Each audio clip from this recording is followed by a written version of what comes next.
SKB apa segala macam nih. Pasaran Subang.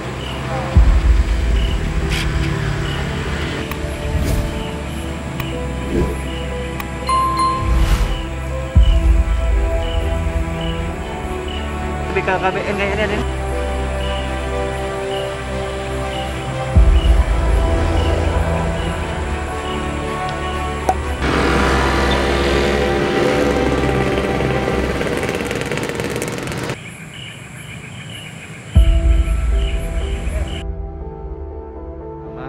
Saya sampaikan bahwa limbah atau sampah yang keluar dari fasilitas kesehatan itu ada dua jenis, yaitu ada limbah yang sifat medis dan non medis ya. Yang limbah medis ini kan ada dua juga, ada yang limbah cair dan limbah padat. Jadi limbah padat ini ya, ini berupa sisa-sisa sisa-sisa obat atau sisa-sisa jaringan atau sisa-sisa kantong kemasan segala macam ya. Itu seharusnya memang tidak boleh dibuang di sembarang tempat. Mereka ada SOP bagaimana memusnahkan barang-barang itu yang harus memang melalui prosedur-prosedur yang khusus sehingga tidak membahayakan masyarakat. Jadi untuk di Kota Pontianak untuk puskesmas ya, puskesmas itu kita sudah punya SOP sendiri ya. Kita bekerja sama dengan beberapa rumah sakit yang mempunyai insinerator. Ada juga limbah itu dikumpulkan kemudian diangkut atau diolah oleh pihak ketiga. Dan ini kita sudah melaksanakan kegiatan itu.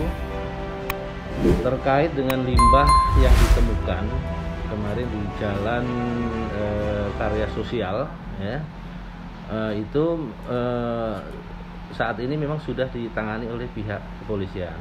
Jadi tadi malam itu barang itu kalau nggak salah itu, kalau kita lihat informasi atau foto-foto itu sudah diangkut oleh pihak kepolisian. Nanti barangkali dari kepolisian yang akan menelusuri dari mana asal limbah tersebut ya. Kalau kita lihat sebagian besar adalah merupakan botol-botol bekas atau botol-botol dari alat kontrasepsi ya. Kemudian ada juga botol-botol bekas antibiotik, dan juga tadi dari Pak Wali Kota sudah menginstruksikan kepada Dinas Lingkungan Hidup ini untuk menelusuri dari mana asal, siapa yang membuat limbah, yang membuang limbah itu di sembarang tempat.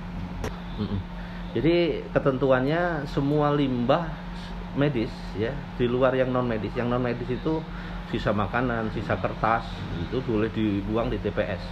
Tapi kalau bekas kemasan obat, kemudian ada juga jarum suntik, itu memang harus dikelola sesuai dengan prosedur yang sudah baku. Kita sudah ada prosedur baku bagaimana memusnahkan barang-barang itu. Yang jelas bahwa barang itu ketika keluar dari fasilitas kesehatan atau dibuang ke lingkungan, dia sudah tidak membahayakan kesehatan masyarakat. Ya, jadi walaupun itu plastik infus katakanlah ya, itu juga harus tidak boleh dibuang plastik bekas botol infus itu di sembarang tempat atau di TPS. Atau selang infus pun ya juga nggak boleh, itu tetap harus dikelola. Oke, berarti ini yang pertama kali Pak temuan seperti ini? Ya, kita Kota Pontianak kan banyak fasilitas kesehatan ya. Ada yang milik pemerintah, ada yang milik swasta, ada yang besar, ada yang kecil gitu ya. Beberapa masih kita temukan ya, terutama di TPS ya. Seperti masker segala macam ini sebenarnya juga termasuk ke kategori limbah medis ya. Tetapi karena kan sekarang ini kan masa pandemi ini, masker sudah menjadi kebutuhan. Jadi ini juga harus menjadi perhatian kita juga, karena masker ini juga terbuat dari bahan-bahan yang sulit untuk terurai. Jadi sebenarnya untuk tingkat puskesmas Kota Pontianak ini semuanya sudah terakreditasi. Jadi SOP bagaimana pembuangan limbah segala macam itu sudah ada jukdisnya, juklaknya ataupun SOP-nya. Maka rumah puskesmas di rumah sakit ini di Kota Pontianak ini sudah bekerja sama dengan pihak ketiga Puskesmas hanya mengumpulkan saja di suatu tempat, biasanya di puskesmas itu. Nanti setiap bulan sekali akan datang pengangkut limbah itu, dan dimusnahkannya bukan di Kota Pontianak atau di Kalimantan Barat, itu dibawa keluar. Untuk fasilitas kesehatan swasta, ya pembinaan kita sebenarnya cukup, misalnya bidang praktek mandiri ya. Itu kita juga melakukan pembinaan bagaimana mengelola limbah ya.